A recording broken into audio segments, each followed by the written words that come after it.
Hey everyone, so I can actually record a video like this and not have my hand be shaking the whole time holding my phone because I have my tripod here. Um, First of all, full disclosure, apologies for the upload schedule hitting the tank. I still have a few episodes to upload. I don't think I uploaded the finale of Metroid Prime yet. I think that episode still has to go up, but I plan to upload that eventually. I just had some real life stuff happen over the summer that made it like really difficult to get the will to record, and I do still plan to do a season finale for the podcast episode, so I'll get more into that real life stuff in that episode.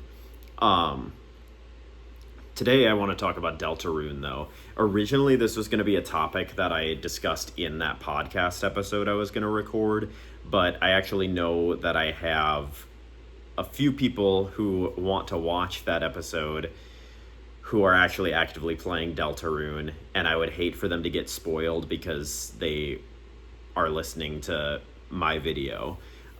So I'm going to do this as a separate video.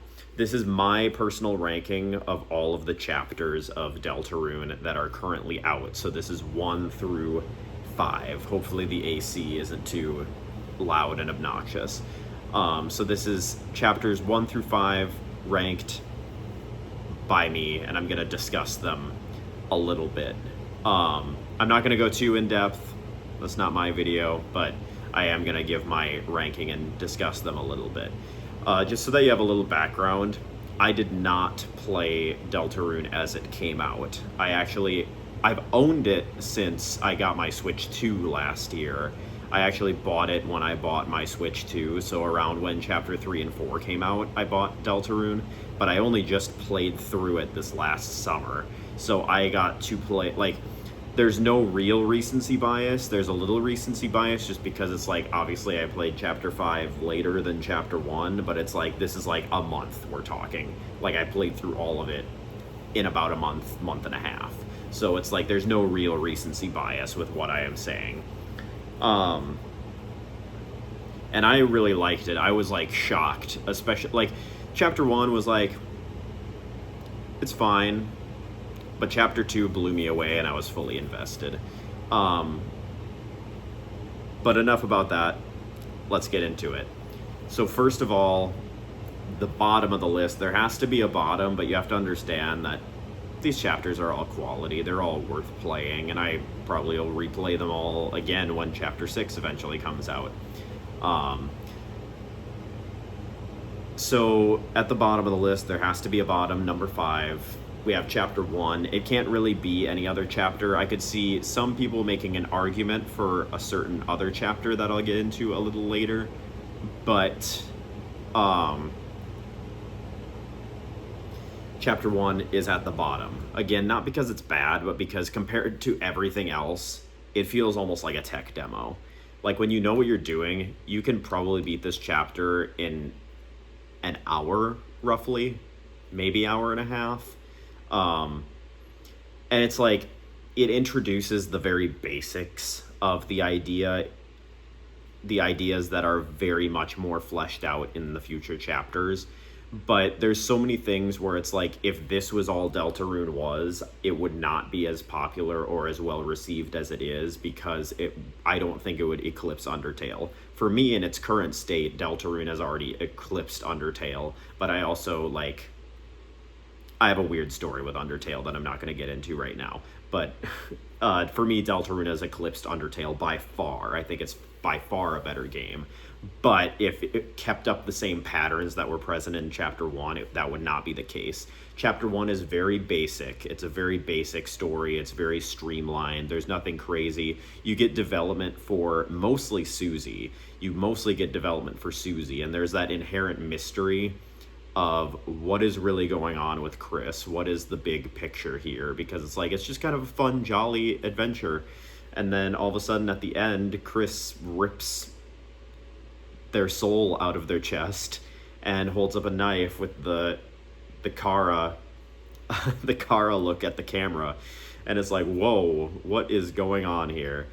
And so many people, like, came up with all these theories about how like this was going to be the genocide, like the sequel to the genocide route almost in Undertale, and all the theories of the mysteries behind chapter 1. And honestly, the intrigue of chapter 1 is what makes it so cool, and I wasn't there for any of that. I think I watched Etika play it, but I don't think I internalized it a lot because I didn't remember like any of it. I think it was like the situation where I had it on in the background and I wasn't really digesting it, because I know I watched Etika play it because I remember his freak out when he saw Sans. But I had never really seen anything on it, and I didn't experience like the fact that originally when Deltarune Chapter 1 came out, it was titled the Survey Program, and it legitimately gave you like this big terms, and I don't know if it was a big terms and conditions, but it was like you had to say you accept everything that will happen because you downloaded this file or whatever, and it even gets flagged as a virus by your computer intentionally by Toby Fox. All of that was just a super crazy time, and again, all of the theories and stuff that came up over this really short snippet of what Deltarune is. Like, I would say Deltarune's probably in total, rough estimate, maybe 25, 30 hours right now. Like, if you're just going through everything, 25, 30 hours-ish. This is like 2 of those hours, and everybody's coming up with all these theories based on those 2 hours. But chapter 1, very streamlined.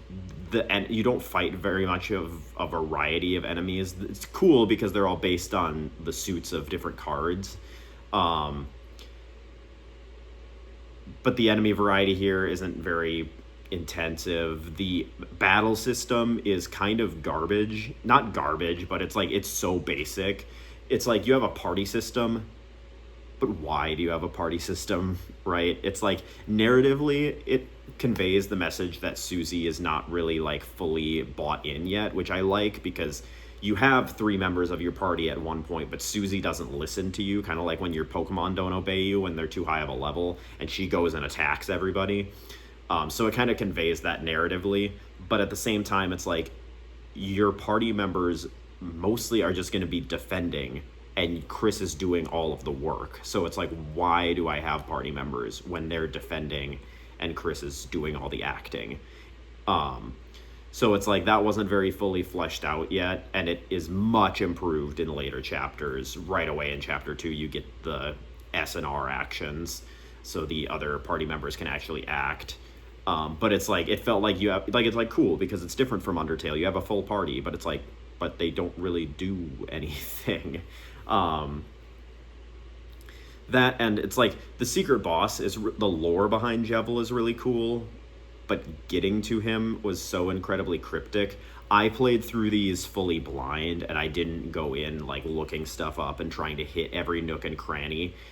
And thank God I didn't stream it, because I would have had people screaming at me because, sorry, the community is a little toxic. But I played it on my own merit, and the secret bosses that I fought and beat are the secret bosses that I found on my own. And Jevil is probably the weakest of them all in terms of how you actually find him, because it's like you have to find these randomly scattered key pieces, forge them together, and boom, you fight Jevil. It's like Spamton is done so much better because it's actually integrated as part of a story, where it's like part of the story where it's like, if you pay attention, you just go back and visit him in his shop and he gives you this mysterious key gen. We'll talk about that later, but it's like, point being, the secret boss in Jevil is done like the weakest, and really that's the running theme with chapter 1. Everything is done weaker in chapter 1 than it is in any other chapter. The villain as well, I fully do expect the king to be integrated. Like, there's rumors that there's gonna, like, Castletown is gonna get ravaged in either chapter 6 or 7, and the king is going to maybe have a big role to play in that. But as far as where things are at right now, the king is by far the weakest villain. He's kind of built up like Asgore, but then you don't even really get that much of a lore drop on him at the end. He's just Lancer's dad, and he's kind of bad. He hates Lightners, and he's gonna kill you. That's the extent of it. But that's kind of all I have to say about chapter 1. Chapter 1, I want you to understand, like, if we were to put this on a tier list, this is like baseline B tier. It's not bad. It's not bad, but it's only fine. Next on the list, there's a big skip here in my brain. The next 2 entries are really close to each other, and honestly, I could flip-flop them whenever I decided to. Chapter 3 is next. Chapter 3 is next. Chapter 3 is like just kind of the fun and games chapter. Chapter 5 is also a fun and games chapter, but Chapter 3 is literally the fun and games chapter. You're on a game show. You do all these adventure boards, which are based on classic, like, Legend of Zelda gameplay. And it's like, it's fun. You get some fun character moments. I really like Tenna as a villain. All of the villains other than the king are very strong. And I mean, I guess you could argue the Titan isn't very strong. Like, you don't get a Titan backstory or anything, but it's a Titan. It's cool because of that. But all of the villains in all of the chapters other than chapter 1 are, like, very good. But Tenna is especially good just because you can tell that he's, like, clearly struggling. And this is kind of the theme of a lot of the villains, is that it's like their motivations are clouded by almost like just bad judgment, really. It's like Tenna wants to give everybody a good time and wants to keep everybody there because he spent so long not being able to entertain Chris and being turned off all the time now that the family is kind of broken up. And it's like the gameplay of this chapter is fine. It's fine. And this is where the presentation starts getting really high, because from what I remember, again, I don't look into these things. I could totally be wrong. I believe chapter 1 and 2 were pretty much just handled by the small team. And then chapter 3 and beyond is where it started to grow. I could be wrong. There could have been a bigger team for chapter 2, so sorry if I'm incorrect there. But you can very clearly see chapter 3. It's like we waited so... I didn't, but I got to play it right away. But everybody waited so long for chapter 3, and you can see why, because the presentation is so much brighter and so much, like, more involved in chapter 3 than it is in chapter 2. And chapter 2 is really good too. But chapter 3 is shorter, but as opposed to chapter 1, the characters are so much more fleshed out. The mechanics are so much more fleshed out. You have a lot of really good moments, like the weather duo with Rule's card. Like, that is, like, some of the funniest stuff that you will see in, like, a video game period. Like, this game in general makes me laugh way more than, like, any other game, just because the humor doesn't feel very forced to me. It feels very natural, and it's, like, my type of humor that actually makes me laugh and not, like, sarcastically laugh. Like, I actually think it's funny. But, and then you also get a little bit of lore as well. I didn't do the sword route, but the fact that it kind of hints towards the chapter 2 weird route is really cool as well, where it's like it gives you the hints through doing the boards on the sword route, that's how you activate the weird route in chapter 2. That's pretty cool. My air fryer's going off. It might be time to speed this video up because I'm yapping too much. I need to eat. But I'm gonna let that finish. There it goes. And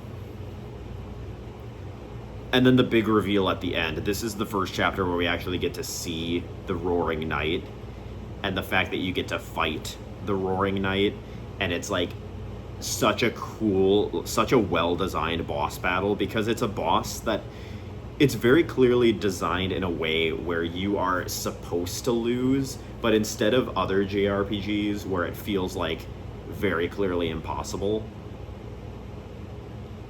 it feels just possible enough that you want to try. And because it's Toby Fox, you do of course get that Shadow Crystal if you manage to defeat the knight and win that fight. I think all of that's super well done, and it gets left on a huge cliffhanger as well for chapter 4. which, thank gosh, you didn't have to wait another few years for Chapter 4. But that's where Chapter 3 is at for me. In my brain, it's a low A tier. Like, again, it's a pretty significant jump from Chapter 1, but it's still, like, it's pretty bare bones in terms of what you actually do and what you actually get out of the chapter. Again, it's just the fun and games chapter. Then again, it may surprise some people that this is as close to it as it is, but Chapter 4 I'm putting right above Chapter 3. Again, we're imagining our tier list. Chapter 1's in B, Chapter 3 is in low A, and then Chapter 4 is just above it, but still in A tier, because they're very close to each other. Now, something I've noticed is I like my goofy moments in RPGs. I think that's why I prefer Xenoblade 2 over any of the other Xenoblades, because it's definitely like the least serious one. Like, it's still very serious, but it's the one that has so much more like fan servicey moments and just goofy moments. And I think that's why I do like Chapter 3 as much as I do. But Chapter 4, there's so much character development in everybody. Like, seeing Susie start to get her confidence in herself and start to feel more comfortable just being herself was really great to see. And Ralsei struggling to give the truth to the other party members, but finally coming to terms with the fact that the best way they're going to succeed is if they're honest with each other. Like, this is a very complete experience. And Gerson serving as the mentor character for Susie was really cool as well. The gameplay in this one is also super cool. I love how gradually it introduces the element of light in the battle system, where you have to go around with your soul and collect the light bits to get TP, and that's how you do the actions to win the fights. That was super cool, and it is like gradually introduced throughout the chapter and gets used in its culminating moment against the Titan at the very end. I think that is so cool how that gradually ramped up. And the climbing as well. Like, the climbing is easily something that could have been very slow, like very slow and monotonous gameplay wise, but one, it's not used terribly often, and two, when it is used, it's usually kind of almost a speed challenge where you have to navigate these different obstacles and you have to be decently quick while doing it. Some of those areas require some pretty tight dexterity. And I know a lot of people really love this chapter, but I like the lightheartedness of the other chapters, and I think that's where this one drags down a little bit for me. And it's why I personally am a little nervous for myself and my own enjoyment of the next two chapters, because Toby Fox has said the goofing off is over. Now it's serious time for chapters 6 and 7. Those are going to be very serious chapters that dive into the lore and dive into the more serious elements of the story, and are going to be closer to Chapter 4 in tone. I don't think it's not something that I necessarily dislike. Like, this is still A tier, like I said, but I do enjoy my, like, goofiness and my cute moments and things that'll make me smile and make me laugh. Like the other two chapters that I haven't mentioned yet, and I think that's why it's in A tier for me as opposed to being up in the top of the top. But I know there are some people who really, really like Chapter 4. I think that's really all there is to say about it. This is where the enemy patterns start getting a lot more complicated as well. Like, the battle system here is starting to get fully fleshed out. But now getting into Chapter 2, I know I'm kind of speeding through, but like I said, food. I want my food, and I don't want this video to be an hour long just talking about 5 chapters of Deltarune. But Chapter 2, which kind of reveals my favorite, but Chapter 2 is going to be number 2, my second favorite, in the bottom of S tier. I would say that the distance between chapter 4 and chapter 2 is similar to the distance between 1 and 3, where it's a much greater distance there. Chapter 2 does so many things well, and honestly, what an amazing like sequel to the first chapter, because it's like the first chapter, pretty basic, pretty bare bones. It just kind of shows off this is a game, this is a working project. And then chapter 2 comes out and you get so much more in terms of character. You get like character interactions with each other. You get Noelle, you get Birdley, the Queen, very strong villain and very humorous character as well. Again, I like my goofy moments that'll make me laugh, and there were so many moments like that that were just like, the comedic timing was perfect in my opinion in this chapter. You have Spamton, which is a really, really solid secret boss, and like just builds on the lore of the game. And you get your first introduction to the Roaring, and like, why do we need to seal these fountains? Why are we doing what we're doing? Like, it has this greater purpose now. You get that unveiling at the very end. And the fact that this introduced the weird route as well, which I think the weird route is so well written. Like, it's painful, but it is so well written.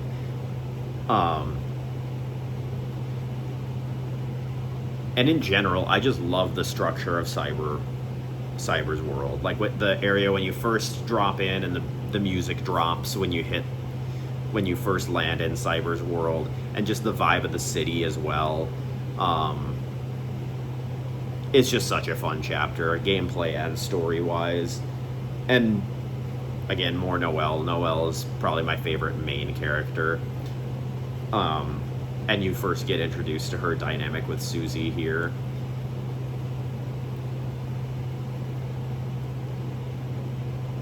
And this is the chapter that introduced the SNR actions, so Susie and Ralsei can actually do stuff during battle other than defend and occasionally spare. And it gives you the whole mercy meter as well, which is so missed in chapter 1. Not really, because a lot of the enemies are really simple in chapter 1, but it's like, it's such a great addition. It just did such a good job of building off of what worked in chapter 1 and just making it so much better.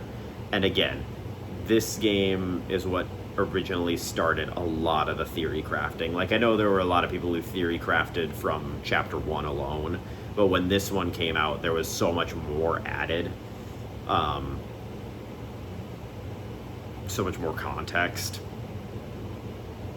that this chapter was really important and really solid. And now that it has been spoiled, my number 1 is chapter 5. I think, again, this is mainly because I like the little goofy side quests, and I like my characters. Like, it's like, we've been involved with Susie and Ralsei this whole time, but it's like, now you get all these different flowers, and this feels like its very own self-contained story. It's like the other ones obviously were, but it felt like they were building on the big picture. But I really like that you're missing a bit of development. Like, obviously I would never recommend anyone do this, but theoretically you could play chapter 5 as its own self-contained story and it would work, because you see the development of the characters through this chapter, and you get introduced to all the different flowers. And it's so cool, just all of the nods and references to Undertale in this one. Like, this was full fan service mode, where it's like every flower's Omega attack has to do with one of Omega Flowey's attacks from Undertale. And you get a lot of really good looks into Asgore's character. Like, I know, like, I've been looking into a lot of reasons why people have been disappointed by this chapter, and it's like, one of the reasons was that a lot of people just had their theories about Asgore kind of confirmed. But it's like, okay, it's like, now you get to actually see it in the game instead of it being this vision that you have in your head. I don't know, I really like the characterization of Asgore in this chapter. And Flowery is such a good character. He's probably my favorite character in the whole of Deltarune so far, just because he's such a well-written villain. He just wants the best for Asgore. He wants the best for the flowers, and he legitimately makes up good points where it's like, why do you get to have your Castletown fountain while we have to lose ours? It's not like we can be moved to Castletown.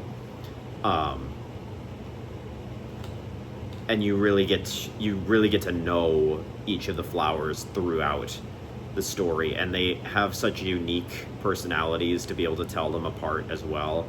Like, obviously Aqua's going to be the fan favorite because she is very much the Toby Fox coded character, and she will make you chuckle every time she's on screen. She's great. And honestly, the battles in this chapter, pretty dang tough as well. Maybe I'm just bad, but I admittedly lost to the first Aqua battle probably about 5 times. And I had basically never lost a battle before that in any of the other chapters. And the secret boss here, a lot of people think that she's too hard. I disagree. I think it's mostly just a skill issue, because the trouble with Mew Mew is it's a long boss battle. So if you get to the very end and you lose, I think it's it's probably a 20-minute long boss battle ish. So if you go to the end and you lose, it's oh my gosh, now you have to start all the way from the beginning. And the first phase is not hard. You can easily no-hit the first phase. And then it starts ramping up in the second part after you've had your first date interaction with her. Out of context, this all sounds so weird. But super cool that the purple soul mode was used here. The bomb attack, it's hard. It does a lot of damage. But honestly, just keep practicing it, and you'll start to see the holes a lot better the more you play it. And honestly, if you speed through the fight fast enough, you don't really have to see that attack that many times. I actually encountered more jank in the Flowery boss battle, and maybe this is just a skill issue. I love that boss battle. It might be my favorite in the entire series, but it might not. I think I might like Tenna's battle a little bit more, but the Orange Soul is super cool, except when you have to, towards the end, especially when you're going against Yellow and Blue. That phase, it feels nearly impossible to go through without getting hit, specifically because it's so hard to time when you have to charge and let go, and when you have to charge and let go. It's a really really challenging. And Flowery, I don't think he took me as many tries as the Seeker boss, but he still took me a decent amount of attempts. But really hype moment, really hype song, and then you get to fight Omega Flowery at the end, which is super cool. And then I've seen so many people who are like, wait, we didn't get to see the knight in this chapter. And then boom, the knight appears at the very end. You say what you will about chapter 5, you don't get a lot of lore. You don't get a lot of in-depth look at the big picture, what's going on. We don't get a lot added on to everything that was opened up in chapter 4. But it's just fun. And it's there can be fun chapters every once in a while. It's I wouldn't even say it's filler, because it is kind of filler, but it's the good kind of filler where it's it's fun. You get fun character interactions. The gameplay is fun. I haven't even talked about the side scroll stuff. The side scroll stuff is crazy because it controls so well. You can tell that they really spent time. They really spent time testing that and making sure it was pristine, because the side scroll sections, they control so well. Even that one segment that is viral for being so hard. Maybe it's because I'm a experienced 2D platformer, but it's the controls are so responsive. But yeah, that's my ranking. Like I said, chapter 1, if we're imagining a tier list, chapter 1 in B tier, chapter 3 and 4 in A tier, very close to each other, and chapters 2 and 5 in S tier, very close to each other. I guess I didn't mention that, but chapter 5 and chapter 2, maybe on a replay I'll flip flop them because they are also very close in my brain. But yeah, I hope you all enjoyed me discussing my opinions on Deltarune. I'll be sure to discuss my opinions on chapter 6 when it eventually comes out. But like I said, that podcast episode, I do still plan on releasing that. I don't even know if I mentioned this in the beginning, but the reason why everything looks so different behind me is because I moved into a new place, and that was very stressful, but I'm glad it's over. But I plan to record that podcast episode. It's going to be a long one because it's the series finale. But you can look forward to that, where I talk about life, talk about where the last 3 years have taken me, talk about the future, and other random things. But thank you all for watching this breakdown. I'm going to go eat some egg rolls. Peace out.